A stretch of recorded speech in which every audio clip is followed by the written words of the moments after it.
Good morning, students. Let us start with the second lecture of this series. Okay, in this lecture we are going to start with new topic. In last lecture we were discussing about thermodynamics. Today we will start with important topic which have more content, solution and colligative property. हा जो topic आहे याच्यामध्ये भरपूर content आहे आणि बऱ्याचशा टाईपचे question, variety of question बनतात त्याच्यामध्ये.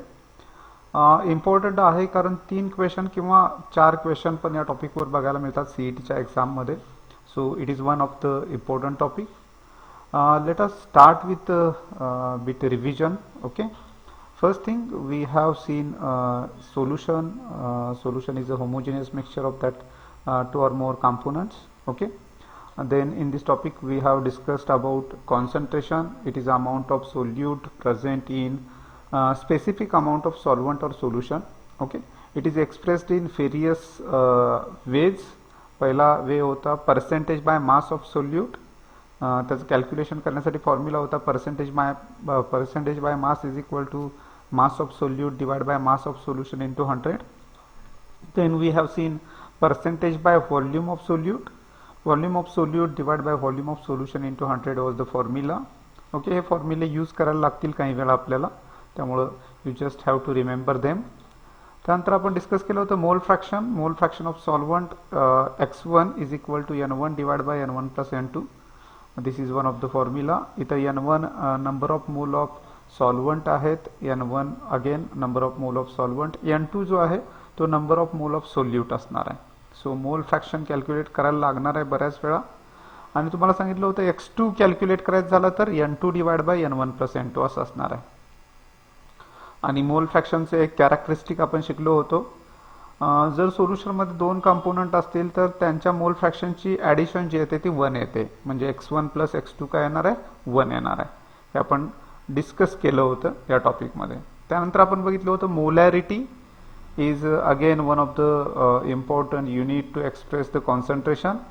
मोलॅरिटी कॅल्क्युलेट करायचं झालं तर W2 into 1000 divide by M2 into V. इथं W2 जो आहे तो मास ऑफ सोल्यूट आहे, M2 जो आहे तो मोलार मास ऑफ सोल्यूट, आणि फी जो आहे तो व्हॉल्यूम ऑफ सोल्युशन असणार आहे. ओके, तर मोलॅरिटी जी आहे ती मोल पर लिटर किंवा मोल पर डीएम क्यूब मध्ये एक्सप्रेस केली जाते. मोलॅरिटी एक्सप्रेस केली जाते मोल पर लिटर और मोल पर डीएम क्यूब. ओके, आणि त्याचा फॉर्म्युला जो आहे तो हा असणार आहे. ओके, नेक्स्ट आपण मोलॅलिटी पण डिस्कस केलं होतं, LITY. मोलॅलिटी स्मॉल m ने इंडिकेट करतोय, त्याचा फॉर्म्युला होता W2 into 1000 divide by M2 into W1. हा फॉर्म्युला पण यूज केला होता मोलॅलिटीसाठी. मोलॅलिटी एक्सप्रेस करण्यासाठी मोल पर केजी हा आपलं युनिट होतं मोलॅलिटीचं, मोल पर KG.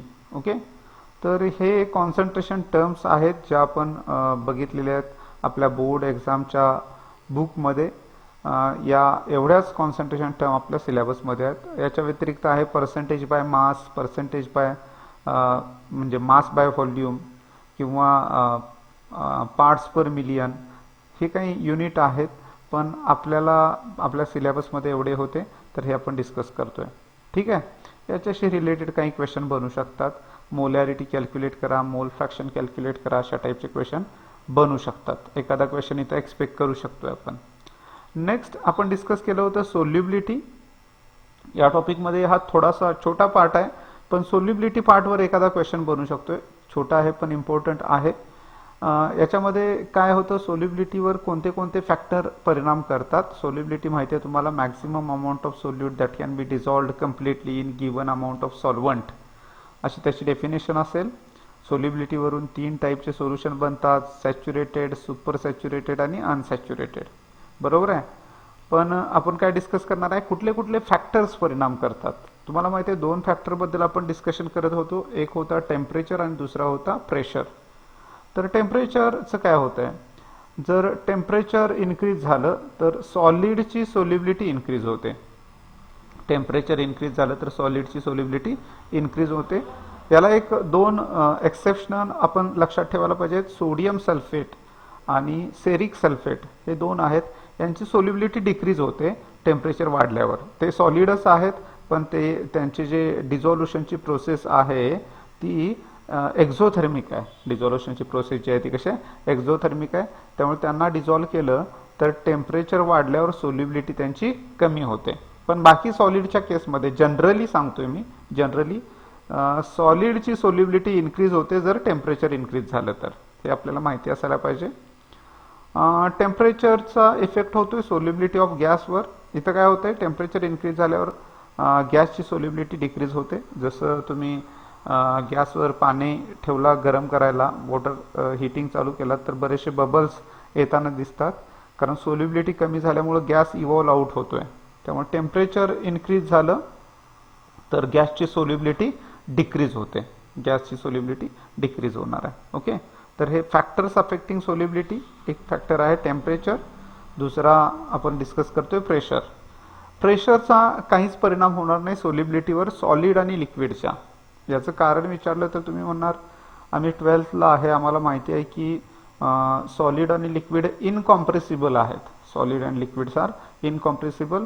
So pressure does not affect solubility of solid or liquid, but solubility of gas is appreciably affected by pressure. गॅसची सोल्युबिलिटी इन्क्रीज होते जर प्रेशर इन्क्रीज झालं तर. गॅसची सोल्युबिलिटी इन्क्रीज होते जर प्रेशर काय झालं, इन्क्रीज झालं तर. So these are some factors, you must remember them, you must remember them. याच्याशी रिलेटेड काही क्वेश्चन येऊ शकतात, त्यामुळं हा पार्ट आहे लक्षात ठेवायचा आहे. नेक्स्ट आपण हेनरीज लॉ बघितला होता. Henry's law, solubility of gas is directly proportional to its pressure. Solubility is equal to K into P. Yes म्हणजे सोल्युबिलिटी, के म्हणजे हेनरीज कॉन्स्टंट, पी म्हणजे ॲटमॉस्फेरिक प्रेशर. ॲटमॉस्फेरिक प्रेशर म्हणण्यापेक्षा partial pressure of gas on over the solution, partial pressure of gas over the solution. तर yes solubility K Henry's constant आणि P जो असणार आहे तो काय असणार आहे, ऑफकोर्स प्रेशर, पार्शियल प्रेशर असणार आहे त्या गॅसचं. आता मी तुम्हाला एक गोष्ट सांगतोय, केचं युनिट पण बऱ्याच वेळा विचारलं जातं हेनरीज कॉन्स्टंटचं. तर पीला इकडे नेलं तर पी तर डिवाइड होणार, पी काय होणार, डिवाइड होणार. S divide by P. यसचं युनिट आणि मोलॅरिटीचं युनिट सेम आहे, मोल पर लिटर, आणि प्रेशर एटीएम मध्ये. प्रेशर कशामध्ये, एटीएम मध्ये. त्यामुळे त्याचं युनिट असणार आहे mole per litre per ATM. Henry's कॉन्स्टंटचं युनिट तुम्ही लक्षात ठेवणार आहे mole per litre per ATM. मोल पर लिटर पर एटीएम असं त्याचं युनिट असेल. ठीक आहे. नेक्स्ट आपण या टॉपिकमध्ये इम्पॉर्टंट पार्टकडे जातोय, क्वालिटेटिव्ह प्रॉपर्टी. तुम्हाला माहिती आहे सोल्युशनच्या प्रॉपर्टी ज्या नंबर ऑफ सोल्यूट पार्टिकल्सवर डिपेंड करतात आणि नेचर ऑफ सोल्यूटवर डिपेंड करत नाहीत. नेचर ऑफ सोल्यूटवर डिपेंड करत नाहीत त्यांना आपण म्हणतोय qualitative property. So qualitative properties are properties whose value depends upon number of solute particles and not on nature of solute. Those properties are known as qualitative property. So आपल्या topic मध्ये किती आहेत qualitative property, 4. त्यातली पहिली property आहे lowering of vapour pressure. Lowering of vapour pressure काय आहे तर तुम्हाला माहिती आहे सॉल्व्हंट मध्ये नॉन व्होलाटाईल सोल्यूट ऍड केला की वेपर प्रेशर डिक्रीज होते. मग ते कसं कॅल्क्युलेट करणार, सॉल्व्हंटचं वेपर प्रेशर आणि सोल्यूट ऍड केल्यावर सोल्युशन तयार झालं, त्या सोल्युशनचं वेपर प्रेशर, या दोघांच्या वेपर प्रेशर मधला फरक म्हणजे वजाबाकी, म्हणजे डेल्टा पी कॅल्क्युलेट करणार तुम्ही. डेल्टा पी बरोबर काय असणार आहे, delta P is equal to P10 minus P. P10 काय असणार आहे, सॉल्व्हंटचं वेपर प्रेशर, आणि पी काय असणार आहे, सोल्युशनचं वेपर प्रेशर. या दोघांच्यातला डिफरन्स म्हणजे काय असणार आहे, लोअरिंग ऑफ वेपर प्रेशर. तर हे असणार आहे lowering of vapour pressure. Lowering of vapour pressure मध्ये आपण इम्पॉर्टंट शिकलो होतो राऊल्ट्स लॉ. राऊल्ट्स लॉ काय सांगत होता, सोल्युशन जेव्हा तयार होईल तेव्हा त्याचं जे टोटल वेपर प्रेशर असणार ते सोल्युशन मध्ये असलेल्या कंपोनंटच्या पार्शियल वेपर प्रेशरची बेरीज असते. P1 आणि P2 सोल्युशन मध्ये 2 घटक आहेत, त्यांची पार्शियल प्रेशर आहेत, बरोबर. आणि इथं राऊल्ट्स लॉ मध्ये काय सांगितलं होतं, P1 कसा कॅल्क्युलेट करायचा, P10x1. P2 कसा कॅल्क्युलेट करायचा, P20x2. हे झालं P1 म्हणजे पार्शियल वेपर प्रेशर ऑफ 1 आणि पार्शियल वेपर प्रेशर ऑफ 2. जर यातला सोल्यूट समजा नॉन व्होलाटाईल आहे तर हे 0 होणार. सोल्यूट नॉन व्होलाटाईल असेल तर हे का 0 होणार, कारण इथं प्रेशर सोल्यूटचं 0 असणार आहे. मग 0 असेल तर हे सगळं 0 होणार. त्या केसमध्ये P बरोबर P10x1 येणार, P10x1. त्यामुळे हा जर सोल्यूट असेल तर त्याचं प्रेशर 0 असेल तर P बरोबर P10x1. हा पण कधी कधी फॉर्म्युला यूज करायला लागेल, P is equal to P10x1 जर सोल्यूट नॉन होलाटाईल असेल तर. सोलिड काय असेल, नॉन होलाटाईल असेल तर. हा एक फॉर्म्युला बघितला होता, delta P by P10 is equal to, delta P म्हणजे माहिती आहे तुम्हाला lowering of paper pressure, P10 minus P divide by P10. हे असं पण लिहितात, गरज नाही हा फॉर्म्युला लिहायची, P10 x2 divide by P10 आणि इज इक्वल टू x2. म्हणजे ही जी हा जो रेशो आहे हे लोअरिंग ऑफ पेपर प्रेशर आणि हे पेपर प्रेशर ऑफ सॉल्व्हंट याचा जो रेशो आहे त्याला आपण काय नाव दिलं होतं, relative lowering of paper pressure. Relative lowering of paper pressure आणि त्याची व्हॅल्यू सोल्यूटच्या मोल फ्रॅक्शन एवढी येते.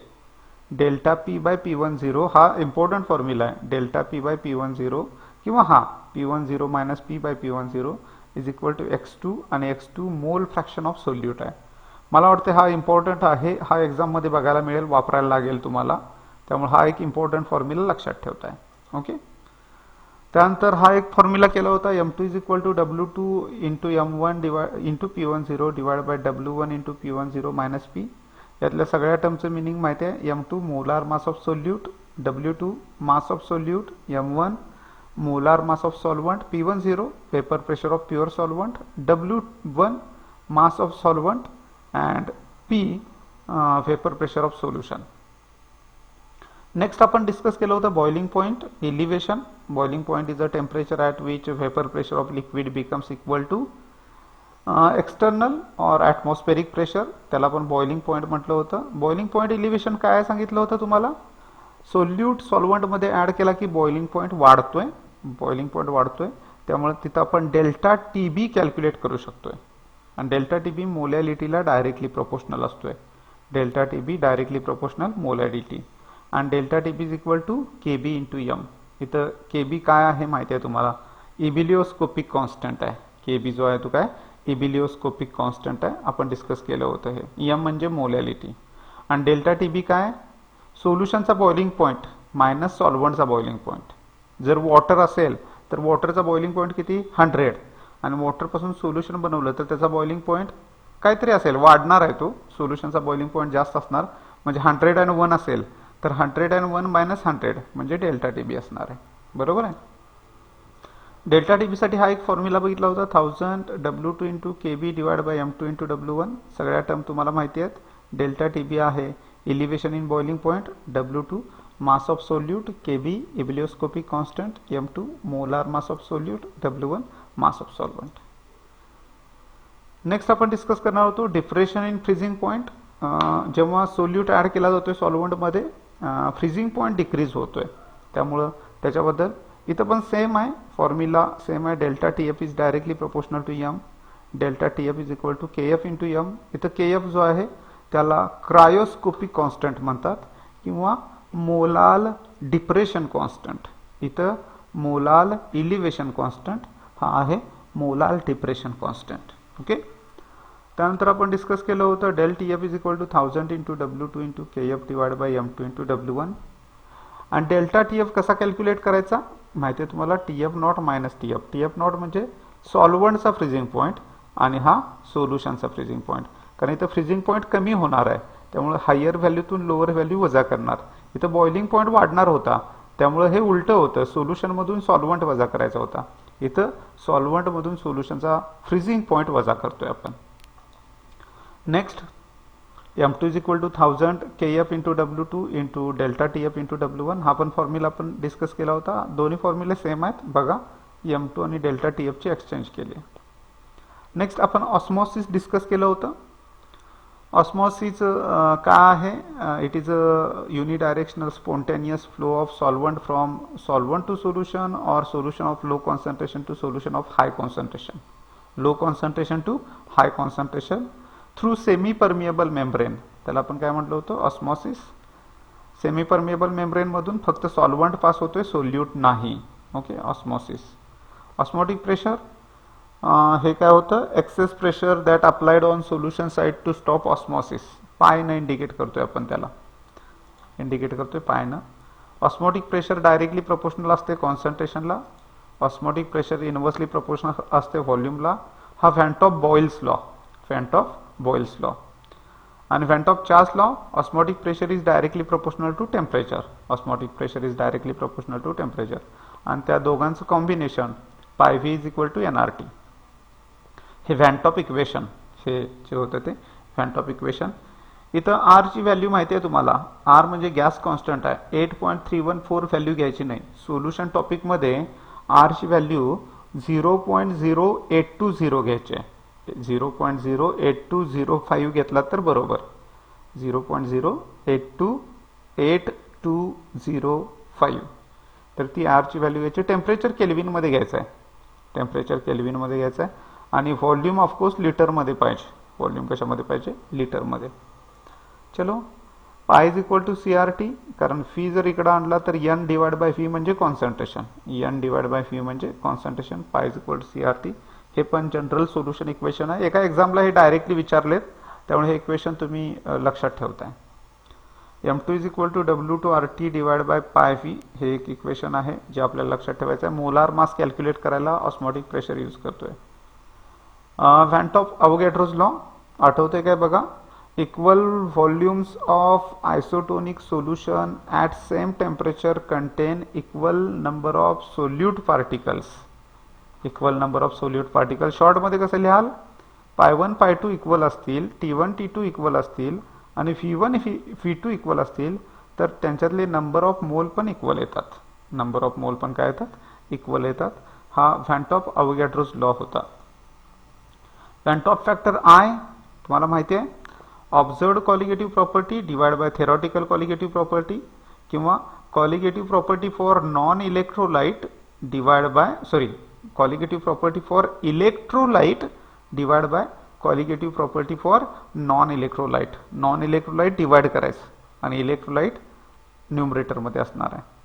ह्या कॉलिगेटिव्ह प्रॉपर्टीच्या व्हॅल्यू आहेत इलेक्ट्रोलाइटसाठी. ह्या कॉलिगेटिव्ह प्रॉपर्टीच्या व्हॅल्यू आहेत नॉन इलेक्ट्रोलाइटसाठी. ज्या सोल्युशनचं कॉन्सन्ट्रेशन इक्वल असेल त्यांच्या अशा रेशोला आपण व्हॅन टॉप फॅक्टर म्हणतोय. व्हॅन टॉप फॅक्टर हे डिस्कस केलंय आपण. त्यानंतर हे जरा इम्पॉर्टंट आहे. याच्यावर मी एक क्वेश्चन घेतला नाही आहे. ॲक्च्युली याच्यावर एक आधा क्वेश्चन बनवू शकतोय, पण हे आता तुम्ही लक्षात ठेवा. For non electrolyte number of moles increase झाले. नंबर ऑफ मोल इन्क्रीज झाले की लोअरिंग ऑफ वेपर प्रेशर म्हणजे डेल्टा पी ची व्हॅल्यू इन्क्रीज होते. Elevation in boiling point delta TB increase होतोय. डेल्टा TF पण इन्क्रीज होतोय आणि पाय पण इन्क्रीज होतोय. आणि त्या केसमध्ये नंबर ऑफ मोल इन्क्रीज झाले की व्हेपर प्रेशर सोल्युशनचं कमी होतंय. बॉइलिंग पॉइंट सोल्युशनचा वाढतोय. फ्रीजिंग पॉइंट सोल्युशनचा कमी होतोय. म्हणजे जर दोन सोल्युशन दिलेत आणि दोघांच्या मध्ये एकाचं कॉन्सन्ट्रेशन जास्त आहे आणि तुम्हाला विचारलं फ्रीजिंग पॉइंट काय असेल, कॉन्सन्ट्रेशन जास्त असलेल्या सोल्युशनचा फ्रीजिंग पॉइंट कमी, कॉन्सन्ट्रेशन जास्त असलेल्या सोल्युशनचा बॉइलिंग पॉइंट जास्त आणि कॉन्सन्ट्रेशन जास्त असलेल्या सोल्युशनचं व्हेपर प्रेशर कमी, सोल्युशनचं व्हेपर प्रेशर कमी. इलेक्ट्रोलाइट दिला तर टोटल नंबर ऑफ आयन्स बघायचे, कॉन्सन्ट्रेशन बघायचं नाही. तर कॉन्सन्ट्रेशन बघायचं नॉन इलेक्ट्रोलाइटसाठी. नॉन इलेक्ट्रोलाइट कोण? जे आयन प्रोड्यूस करणार नाहीत. कोण कोण? एक्झाम्पल युरिया, ग्लुकोज आणि शुगर. याच्या पलीकडे विचारतच नाहीत. पण इथं जर इलेक्ट्रोलाइट दिला तर ज्याचे टोटल नंबर ऑफ आयन जास्त, टोटल नंबर ऑफ आयन जास्त, मी सांगतो टोटल नंबर ऑफ आयन कसे कॅल्क्युलेट करायचे. टोटल नंबर ऑफ आयन जास्त, त्याचं लोअरिंग ऑफ वेपर प्रेशर जास्त, इलिव्हेशन इन बॉइलिंग पॉइंट जास्त, डिप्रेशन इन फ्रीजिंग पॉइंट जास्त, ऑस्मॉटिक प्रेशर जास्त. मात्र जर नंबर ऑफ आयन्स जास्त असतील एखाद्या सोल्युशनमध्ये तर त्याचं व्हेपर प्रेशर कमी असते, बॉइलिंग पॉइंट जास्त असतोय आणि फ्रीजिंग पॉइंट कमी असतोय. म्हणजे ज्या सोल्युशनमध्ये आयन जास्त आहेत, दोन सोल्युशन दिलेत तर ज्या सोल्युशनमध्ये आयन जास्त आहेत त्या सोल्युशनचं व्हेपर प्रेशर कमी असणार, त्याचा बॉइलिंग पॉइंट जास्त असणार आणि फ्रीजिंग पॉइंट कमी असणार. म्हणजे समजा मला 1 मोलार NaCl दिलं आणि 1 मोलार H2SO4 दिलं, NaCl आणि H2SO4. तर NaCl मध्ये आयन किती असतात? 2. H2SO4 मध्ये आयन किती असतात? 3. कसे काय? H+ चे 2 आणि SO4 चा 1. बरोबर. मग आयन जास्त कुणामध्ये? H2SO4 मध्ये. तर त्याची व्हॅल्यू वेपर प्रेशर कमी असणार, आयन जास्त आहेत म्हणजे बॉइलिंग पॉइंट जास्त असणार आणि मी काय सांगितलं, फ्रीजिंग पॉइंट कमी असणार. आता टोटल नंबर ऑफ आयन कसे काढायचे? Number of ions total number of ions calculate करायचे असेल तर त्या सोल्युशनची मोलॅरिटी दिलेली असते आणि ज्या मटेरियलचं ते सोल्युशन आहे त्याच्यामध्ये मोलिक्यूलमध्ये आयन किती आहेत, जसं NaCl मध्ये आयन 2, Na+ आणि Cl-, तसं त्या मोलिक्यूलमध्ये आयन किती आहेत, 2 आहेत, 3 आहेत, 4 आहेत, 5 आहेत, त्या संख्येनं मोलॅरिटीला मल्टिप्लाय करायचं म्हणजे टोटल नंबर ऑफ आयन्स मिळतील. टोटल नंबर ऑफ आयन्स कसे कॅल्क्युलेट करायचं, सोल्युशनची मोलॅरिटी घ्यायची into ions from the molecule, किती आयन तयार होतात एका मोलिक्यूलमधनं त्याला मल्टिप्लाय करायचं. तर हा सगळा थेरॉटिकल पार्ट आहे. म्हणजे कसं आहे, तुम्ही प्रिपेअर केला आहे, बोर्ड एक्झामसाठी प्रिपरेशन केला होता. डिटेल्ड आपण जाऊ शकत नाही, नाहीतर 5-6 लेक्चर लागतील, आपल्याला टाईम कमी आहे. तो हा टॉपिक तुम्ही एकदा रीड करून घ्या. ठीक आहे, आपण क्वेश्चन स्टार्ट करतोय. क्वेश्चन बघूयात. काही डाऊट असेल, एखादा पार्ट तुम्हाला म्हणजे फास्ट वाटत असेल किंवा समजत नसेल तर तुम्ही मला विचारा, I will explain that. Okay, पहिला क्वेश्चन बघा काय वेगळा आहे. 1 molar 2.5 litre NaOH solution mixed with another 0.5 molar 3 litre NaOH, म्हणजे दोन्ही सोल्युशन NaOH चे आहेत. हे पहिलं सोल्युशन आहे 2.5 लिटर आणि हे दुसरं सोल्युशन आहे 3 लिटर. पहिल्या सोल्युशनची एवढी मोलॅरिटी आहे, दुसऱ्या सोल्युशनची एवढी मोलॅरिटी आहे. तर या सोल्युशनला मिक्स करायलोय आपण, म्हणजे तिसरं सोल्युशन बनणार, बरोबर ना. यांना मिक्स केल्यावर काय होणार, तिसरं सोल्युशन बनणार आणि त्या सोल्युशनची, तयार होणाऱ्या सोल्युशनची मोलॅरिटी विचारतात. तर अशा केसमध्ये एक वेगळा फॉर्म्युला यूज करायचा आहे, तुम्ही नोट डाऊन करून ठेवताय. M1V1 प्लस मिक्स करायलोय ना M2V2 इज इक्वल टू तयार होणारं M3V3 सोल्युशन. म्हणजे असा फॉर्म्युला असणार M1V1 plus M2V2 is equal to M3V3. पहिल्या सोल्युशनची मोलॅरिटी 1, इथं 1 ठेवली. पहिल्या सोल्युशनचा व्हॉल्यूम 2.5, दुसऱ्या सोल्युशनची मोलॅरिटी 0.5, त्याचा व्हॉल्यूम 3, त्याचा व्हॉल्यूम किती येणार 3, बरोबर. M3 तयार होणाऱ्या सोल्युशनची मोलॅरिटी M3, त्या सोल्युशनचा व्हॉल्यूम किती असणार. आता या दोघांना ॲड केले म्हणजे व्हॉल्यूम या दोघांची बेरीज घ्यायला पाहिजे. इथं पहिल्या सोल्युशन किती होतं 2.5 लिटर, दुसरं सोल्युशन किती होतं 3 लिटर, बेरीज घेतली तर 5.5 लिटर, म्हणजे 2.5 लिटर प्लस 3 लिटर म्हणजे ते किती होणार आहे 5.5 लिटर, बरोबर आहे. आता 5.5 लिटर झालं, हे किती येणार आहे 0.5 इंटू 3 ते येणार आहे 1.5 आणि हे आहे 2.5 इंटू 1 2.5, 2.5 आणि 1.5 4 येत आहे, 2.5 आणि 1.5 4 येत आहे. M3 कॅल्क्युलेट करायचं आहे, 5.5 ला पलीकडे न्या, डिवाइड होईल म्हणजे 4 डिवाइड बाय 5.5 आणि ते आन्सर येते 0.7272 मोलार, म्हणजे 0.73 मोलार 0.73 मोलार, लक्षात राहील. सो असा प्रॉब्लेम आला तर हा थोडासा फॉर्म्युला तुम्ही नोट डाऊन करताय. हे तुम्हाला कळतंय, पहिलं सोल्युशन हे दुसरं सोल्युशन त्यांना ॲड केले आणि तयार होणारं हे सोल्युशन. इथं व्हॉल्यूम दिलाय तर त्याची बेरीज घ्या. मोलॅरिटीची प्लीज बेरीज घेऊ नका, मोलॅरिटी तशी ॲडिशन करता येणार नाही, ॲडिटिव्ह प्रॉपर्टी नाही आहे. ही इकडं आणलात तर तुम्ही काय होणार, सोल्युशन ऑफकोर्स काय होणार आहे, हे डिवाइड होईल आणि ही व्हॅल्यू 4 येते, म्हणजे 4 डिवाइड बाय 5.5 0.7272 येईल, बरोबर ना. चलो next, the solubility of N2 ची solubility at 1 ATM in at पाहिजे होतं at 25 degree Celsius is 6.8 into 10⁻⁻4 मोल पर DM3. तर ही सोल्युबिलिटीची व्हॅल्यू दिली आहे 1 ATM ला. इथे एक गोष्ट लक्षात ठेवायची, 1 ATM प्रेशरला जी सोल्युबिलिटी असते ती व्हॅल्यू म्हणजे हेनरीज कॉन्स्टंट, बरं काय, हे लक्षात ठेवाल. काय लक्षात ठेवायला सांगितलं, 1 ॲटमॉस्फेरिक प्रेशरला जी व्हॅल्यू असते सोल्युबिलिटीची त्या व्हॅल्यूला आपण म्हणतोय हेनरीज कॉन्स्टंट. तर ही व्हॅल्यू 1 ATM साठी दिली आहे म्हणजे हेनरीज कॉन्स्टंट दिलाय डायरेक्टली. Okay, hence the solubility of nitrogen at its partial pressure, जेव्हा नायट्रोजनचं पार्शियल प्रेशर 0.78 ATM असेल तेव्हा सोल्युबिलिटी किती असेल. सोल्युबिलिटी कधीची, जेव्हा नायट्रोजनचं पार्शियल प्रेशर 0.78 ATM असेल तेव्हाची सोल्युबिलिटी विचारतायत. मग हेनरीज लॉ अप्लाय करायला लागणार. हेनरीज लॉ काय सांगतोय, solubility is equal to K into P. K म्हणजे हेनरीज कॉन्स्टंट, यांनी दिला नाही डायरेक्टली, पण आपल्याला माहिती आहे 1 ATM ला जेवढी सोल्युबिलिटी असते ती व्हॅल्यूज हेनरीज कॉन्स्टंटची आहे. म्हणजे हेनरीज कॉन्स्टंट झाला 6.8 इंटू 10⁻⁴. आणि पी म्हणजे काय, प्रेशर, पार्शियल प्रेशर 0.78. त्यावेळची सोल्युबिलिटी कॅल्क्युलेट करायचं आहे, म्हणजे हे प्रेशर घ्यायला लागेल. हे घेऊन चाललं नाही ना, कारण सोल्युबिलिटी कधीची कॅल्क्युलेट करायची आहे, या प्रेशरची. त्यामुळे इथं त्या प्रेशरनं मल्टिप्लाय केलं तर 5.304 इंटू 10⁻⁴. 5.304 इंटू 10⁻⁴ हे तुमचा आन्सर असेल. चलो next. The vapour pressure of pure liquid A is 0.80. ए हा प्युअर लिक्विड आहे, त्याचं वेपर प्रेशर 0.80 आहे ATM. On mixing non volatile B, बघा नॉन होलाटाईल बी ॲड केलाय टू ए. मग आता सोल्युशन तयार झालं. It's vapour pressure become 0.60 ATM. म्हणजे हे सॉल्वंटचं व्हेपर प्रेशर, हे सोल्युशनचं व्हेपर प्रेशर. म्हणजे हा P10 आणि हा P10 आणि P. The mole fraction calculate करायचं आहे बीचा काय कॅल्क्युलेट करायचं आहे, मोल फ्रॅक्शन इन द सोल्युशन. तुम्हाला आयडिया आहे, मोल फ्रॅक्शन कॅल्क्युलेट करायचं झालं तर आपण राऊल्ट्स लॉ यूज करू शकतो. राऊल्ट्स लॉ कसा आहे, del P upon P10 is equal to x2.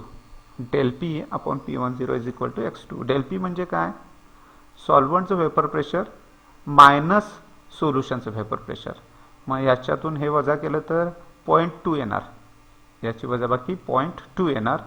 आणि P10 सॉल्वंटचं व्हेपर प्रेशर म्हणजे इथं 0.80, म्हणजे 0.80 minus 0.60 divide by 0.80 is equal to x2. हे तुम्हाला माहिती आहे 0.2 येत आहे, 0.2 डिवाइड बाय 0.8 म्हणजे 2 डिवाइड बाय 8 म्हणजे 1 डिवाइड बाय 4 ना. 2 डिवाइड बाय 8 म्हणजे 1 डिवाइड बाय 4. 1 डिवाइड बाय 4 म्हणजे 0.25. 1 डिवाइड बाय 4 म्हणजे 0.25. म्हणजे आन्सर असायला पाहिजे 0.25 तुमचं. ठीक आहे.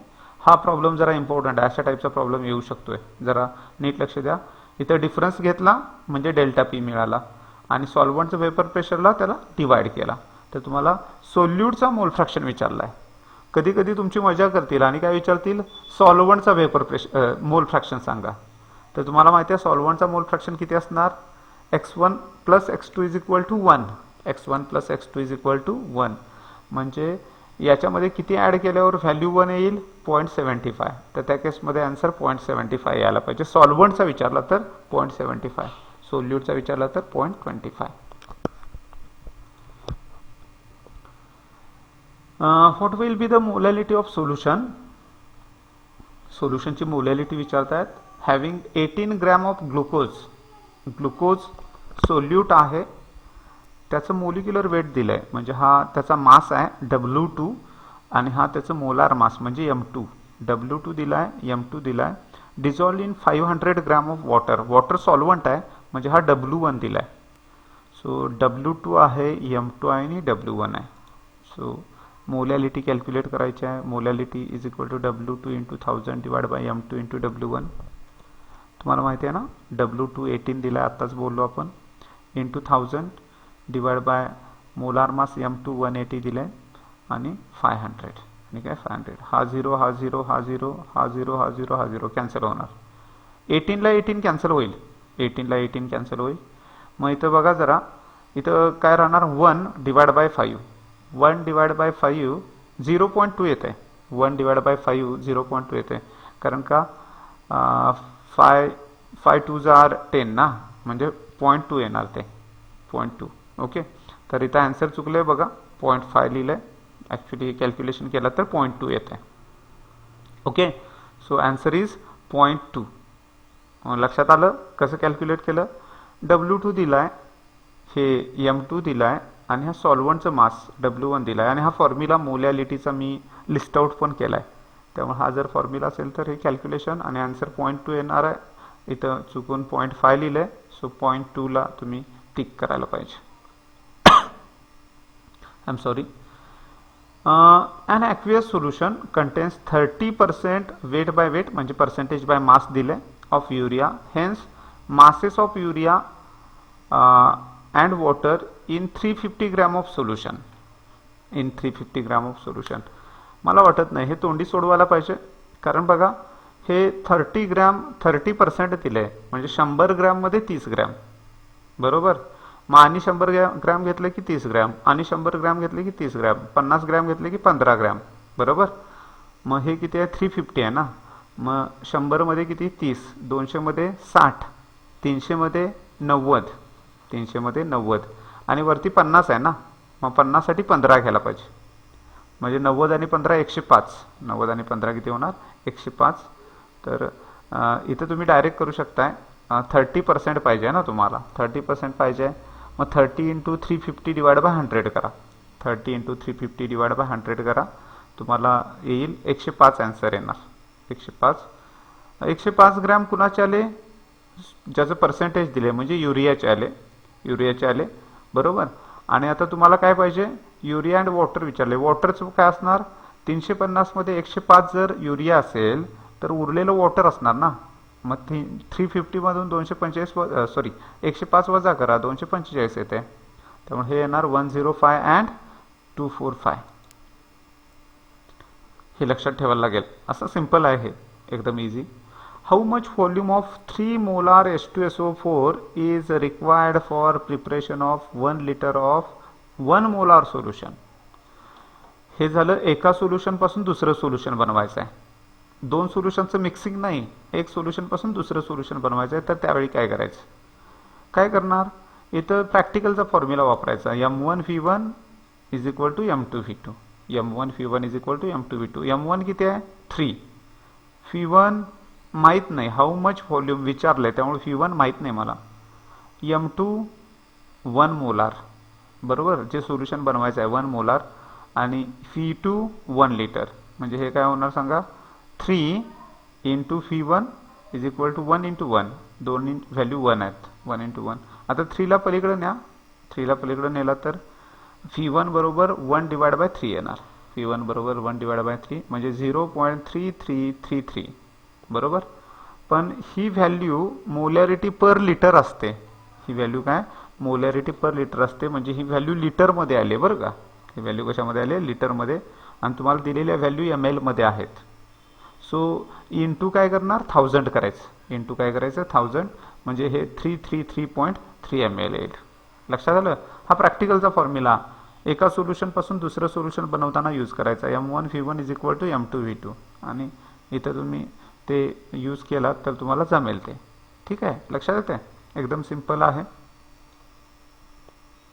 चलो next, unit of molal boiling elevation constant. Molal boiling point elevation constant, फार मोठं नाव लिहिलंय याला. इबिलिओस्कोपिक कॉन्स्टंट म्हणतोय. इबिलिओस्कोपिक कॉन्स्टंट आणि क्रायोस्कोपिक कॉन्स्टंट दोघांची युनिट सेम आहेत, केल्विन केजी पर मोल. केबी आणि केएफ, केबी आणि केएफ दोघांची युनिट सेम आहेत, केल्विन केजी पर मोल. तर हे तुमच्यासाठी युनिट असणार आहे केल्विन केजी पर मोल, कारण हे थेरॉटिकल आहे, हे तुम्हाला पाठ असणार. The vapour pressure of water at room temperature. Water तुम्हाला माहिती आहे सॉल्वंट आहे, ॲट रूम टेम्परेचर 30 mm, म्हणजे सॉल्वंटचं वेपर प्रेशर P10 दिलं आहे. इफ मोल फ्रॅक्शन ऑफ वॉटर, म्हणजे सॉल्वंटचाच मोल फ्रॅक्शन दिला आहे, म्हणजे x1 दिला आहे 0.9. वेपर प्रेशर ऑफ सोल्युशन विचारतात. तुम्हाला माहिती आहे सोल्युशनमध्ये, सोल्युशनचा मी मगाशी सांगितलं होतं वेपर प्रेशर P बरोबर P10x1 असते. सोल्युशनचं वेपर प्रेशर किती असते म्हटलं, P10x1. जर सोल्यूट नॉन होलाटाईल असेल तर इथं मेन्शन केलं नाही, पण आपल्याला ते कन्सिडर करायला लागणार. सोल्यूट नॉन होलाटाईल असणार असं कन्सिडर करायला लागणार. सो 0.9 इंटू 30 इंटू 0.9, कारण फॉर्म्युला आपला P10x1 आहे, P10x1 आहे, त्यामुळे 30 इंटू 0.9, 39 आर 930 आर बघा किती येते, 27 येते, 27 येते. सो यांचा प्रोडक्ट घेतला तर 27, 9×27 ना, 27 mm Hg येईल. ओके, सो हे तुमचं काय असणार आहे answer. The molal solution, sorry 1 molal solution, म्हणजे सोल्युशनची मोलॅलिटी 1 आहे. Solute of water will boil at म्हणजे सोल्युशनची मोलॅलिटी 1 आहे आणि बॉइलिंग पॉईंट सांगा म्हणतात. बॉइलिंग पॉईंट कसा कॅल्क्युलेट करतोय आपण, तुम्हाला आठवतंय का बघा, हा फॉर्म्युला आहे T - T0 is equal to KB into M. तुम्हाला माहिती आहे ना, टी म्हणजे सोल्युशनचा बॉइलिंग पॉईंट, टी नॉट म्हणजे सॉल्व्हंटचा बॉइलिंग पॉईंट, केबी म्हणजे इबिलिओस्कोपिक कॉन्स्टंट आणि एम म्हणजे मोलॅलिटी. मोलॅलिटी 1 दिली आहे, त्यामुळे इथला प्रॉब्लेम नाही, 1 दिली आहे. आणि टी नॉट म्हणजे सॉल्व्हंटचा बॉइलिंग पॉईंट, वॉटर आहे ना, मग वॉटरचा बॉइलिंग पॉईंट 100 असणार, म्हणजे टी नॉटच्या जागी तुम्हाला 100 ठेवायला लागेल, टी नॉटच्या जागी 100 आणि इथं 1, त्यामुळे तुमच्याकडे होईल T minus 100 into K B, कारण इथं 1 आहे ना, T minus 100 into T minus 100 is equal to K B. मग 100ला पलीकडे नेला तर प्लस होणार, इकडे मायनस आहे, म्हणजे 100 प्लस के बी, के बी प्लस 100 किंवा 100 प्लस के बी, आणि टी म्हणजे टेम्परेचर आहे डिग्री सेल्सिअसमध्ये, 100 plus K B degree Celsius, हे तुमचा आन्सर असेल, 100 plus K B degree Celsius. Okay, इथं प्रॉब्लेम काय होता, हा फॉर्म्युला माहिती आहे सगळ्यांना, delta T B is equal to K B into M. Delta T B calculate करायला T minus T naught K B into M. M म्हणजे molality, molality 1 दिली आहे ना, सो तुम्ही कॅल्क्युलेट केलात तर हे आन्सर येईल तुम्हाला. ठीक आहे, तर हे आन्सर आहे, कारण 100ला पलीकडे नेलं ना, तो 100 प्लस के बी झाला. चलो, what is molality of ethyl alcohol. बरं ठीक आहे, मोलिक्युलर वेट दिले 46 in aqueous solution, freezes at -10 degree Celsius, -10 degree Celsius. K F दिलाय 1.86, के एफ दिलाय 1.86. तुम्हाला मोलॅलिटी कॅल्क्युलेट करायची आहे. तुम्हाला माहिती आहे डेल्टा टी एफ, कारण फ्रीजिंग पॉईंट दिलाय, delta T F is equal to K F into M. Delta T F is equal to K F into M. मी डायरेक्ट लिहिलं, डेल्टा टी एफ 10 येणार आहे. डेल्टा टी एफ 10 कसं काय आला, कारण हे फ्रीजिंग पॉईंट कुणाचा आहे, सॉल्व्हंटचा, सॉरी सोल्युशनचा, फ्रीजिंग पॉईंट ऑफ सोल्युशनचा. आणि तुम्हाला माहिती आहे डेल्टा टी एफ कसा कॅल्क्युलेट करतोय आपण, डेल्टा टी एफचा formula T naught minus T F, T naught minus T F. Solvent कोण आहे रे, सॉल्व्हंट वॉटर आहे, वॉटरचा फ्रीजिंग पॉईंट 0, 0 मायनस -10, 0 मायनस -10 म्हणजे 10 येईल, 0 मायनस -10 म्हणजे किती, 10. आता हा 10 आला इज इक्वल टू 1.86, 1.86 आहे इंटू एम, इंटू एम. आता तुम्हाला माहिती आहे 1.86ला पलीकडे नेल्यावर डिवाइड होईल, आणि 1.86ला म्हणजे ही जवळपास व्हॅल्यू 2 आहे ना, मग 10ला 2 ने डिवाइड केलं तर 5 पॉईंट समथिंग येईल, 5.376, 5.376 तुमचा आन्सर असायला पाहिजे. मी डायरेक्ट लिहिलंय, असं तुम्ही पण डायरेक्टलीच लिहिणार आहे, कारण का हा सॉल्व्हंट सोल्युशनचा बॉइलिंग पॉईंट आहे, सॉल्व्हंटचा फ्रीजिंग पॉईंट, फ्रीजिंग पॉईंट आहे. सॉल्व्हंटचा फ्रीजिंग पॉईंट 0 आहे, 0 ही व्हॅल्यू मायनस केली तर मायनस मायनस प्लस होणार ना, त्यामुळे 10 येणार. आणि के एफची व्हॅल्यू डायरेक्ट दिली आहे, मोलॅलिटी कॅल्क्युलेट करायची आहे, 1.86ला पलीकडे न्यायचं, डिवाइड केल्यावर व्हॅल्यू येणार आहे 5.376.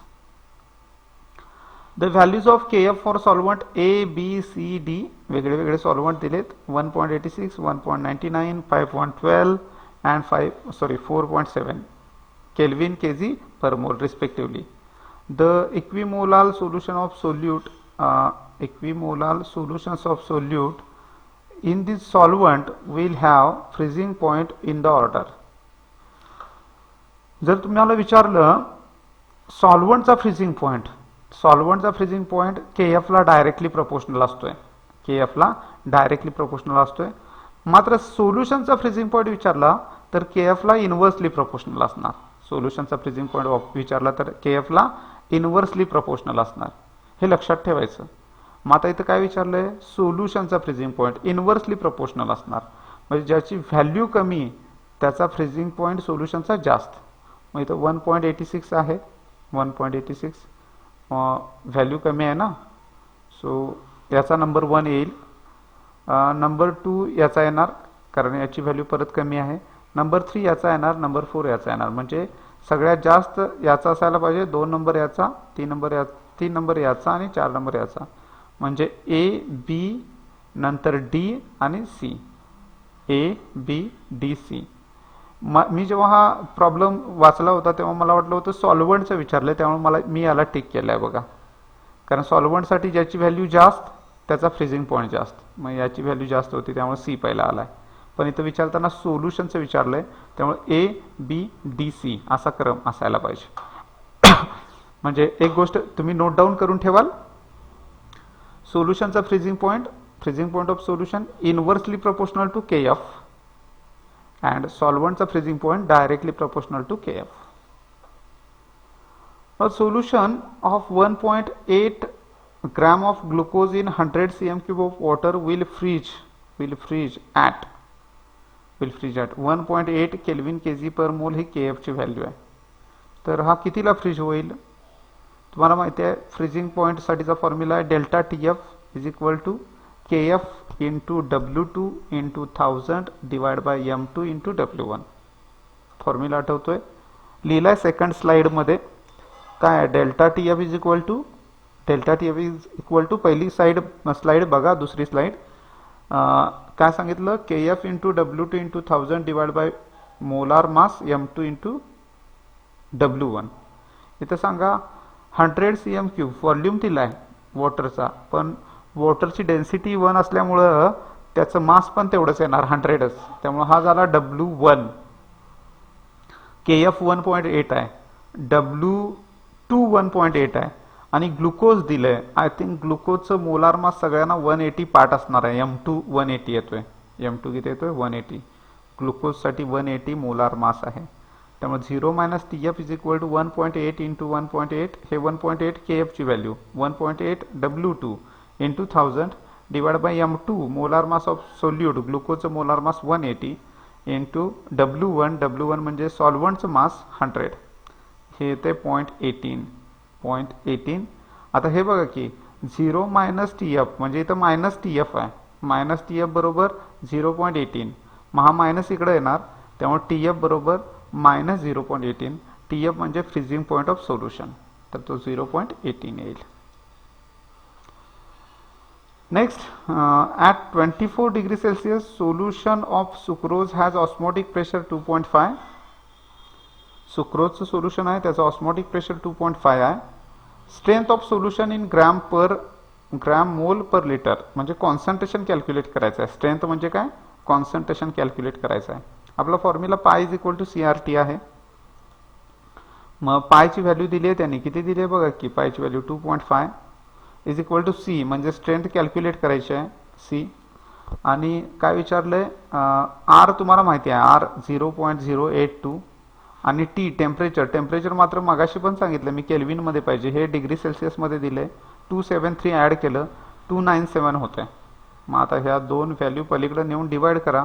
2.5 ला यांना डिवाइड करा. डिवाइड केलं तर 0.1025 येते. या दोन व्हॅल्यू पलीकडे नेऊन डिवाइड करा, कारण कॉन्सन्ट्रेशन कॅल्क्युलेट करायचं आहे ना. ऑस्मोटिक प्रेशर आहे, R ची व्हॅल्यू आपल्याला पाठ आहे. टेम्परेचर दिलेलं पण डिग्री सेल्सिअस मध्ये होतं, त्याला केल्विन मध्ये केलं. आता या व्हॅल्यू आहेत, फक्त पलीकडे नेऊन डिवाइड केला तर C मिळेल 0.1025. चलो, 5% cane sugar solution is isotonic with 1% solution of substance X. Okay, the molecular weight of X is. असा प्रॉब्लेम आला तर शॉर्टकट सांगतो. जेवढ्या पटीमध्ये पर्सेंटेज कमी तेवढ्या पटीमध्ये मोलार मास कमी. जेवढ्या पटीमध्ये पर्सेंटेज कमी तेवढ्या पटीमध्ये मोलार मास कमी. म्हणजे इथं पर्सेंटेज 5 पटीनं कमी आहे, तर मोलार मास पण 5 पटीनं कमी करा. म्हणजे 5 न डिवाइड करा, याला 5 ने डिवाइड करा. बघा किती येतंय? 5 6 आर 30 ना, 36 येते का? नाही 30 बरोबर आहे. म्हणजे 68.4 येते. कॅल्क्युलेशन करून बघा. याला 342 ला 5 ने डिवाइड करा. अशा केसमध्ये तुम्हाला काय सांगितलं? जेवढ्या पटीमध्ये पर्सेंटेज कमी आहे तेवढ्या पटीमध्ये मोलार मास कमी असणार आहे. तेवढ्या पटीमध्ये मोलार मास कमी. मग 342 ला 5 ने डिवाइड केलं तर 68.4 येईल आन्सर.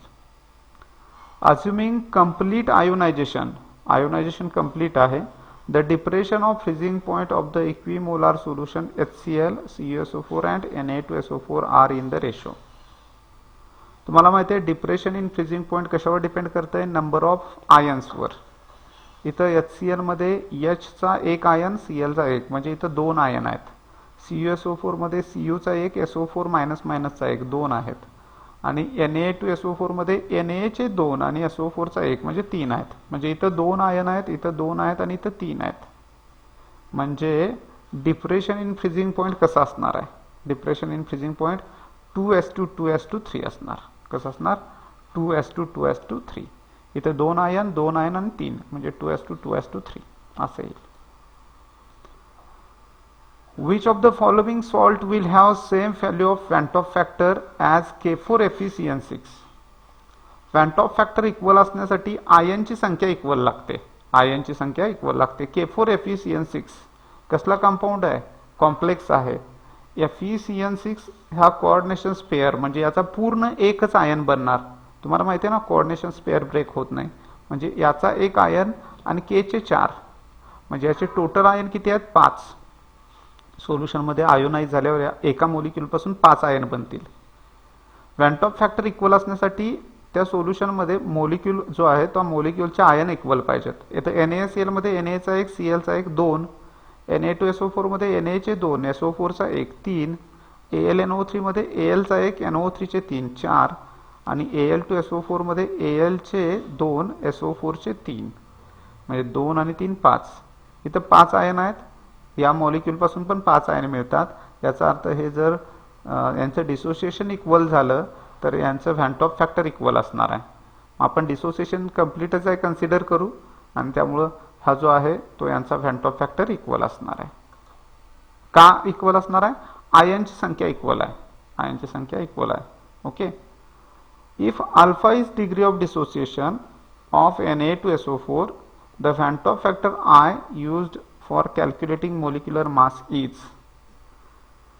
तुम्हाला काय विचारतात बघा, व्हॅन टॉप फॅक्टर I चं इक्वेशन विचारतात. I चं तुम्हाला माहिती आहे alpha is equal to I-1/n-1. हा फॉर्म्युला आपण डिराईव्ह केला होता. बरं, इथे n म्हणजे त्या मोलिक्यूल पासून किती आयन मिळाले? Na2SO4 Na चे 2 आणि SO4 चा 1 म्हणजे 3 आयन मिळणार. म्हणजे 3 - 1 किती येणार रे? 3 - 1 2 येणार. म्हणजे alpha is equal to I-1/3 - 1 3 - 1 2 येणार. 2 इकडे आला की मल्टिप्लाय 2 अल्फा. हा इकडे आला की इथं मल्टिप्लाय 2 अल्फा आणि हे -1 पलीकडे गेले की 1 प्लस होणार म्हणजे 1 + 2 अल्फा. 1 + 2 अल्फा हे तुमचा आन्सर असायला पाहिजे. Alpha is equal to I-1/n-1 माहिती आहे. n म्हणजे नंबर ऑफ आयन. इथे Na2SO4 मधून आयन किती तयार होतात? 3. मग 3 - 1 2 येणार. मग हे 2 इकडे आल्यावर मल्टिप्लाय I-1 आहे 1 इकडे आल्यावर प्लस होईल 1 + 2 अल्फा तुमचा आन्सर असेल. So I have tried to cover much of the question. बरीचशी व्हरायटी कव्हर करायचा प्रयत्न केलाय. स्टील इथं क्वेश्चन थोडे आपण जास्त घेतलेत त्यामुळे कदाचित थोडं फास्ट वाटत असेल. If there is any doubt you can ask me, let me know. Okay, me explain करू शकतोय ते. आणि हे म्हणजे फक्त CET साठी चाललंय. CET फार कमी दिवस राहिलेत आता. So prepare well and wish you best luck. Thank you. We'll meet in next lecture. Thank you so much.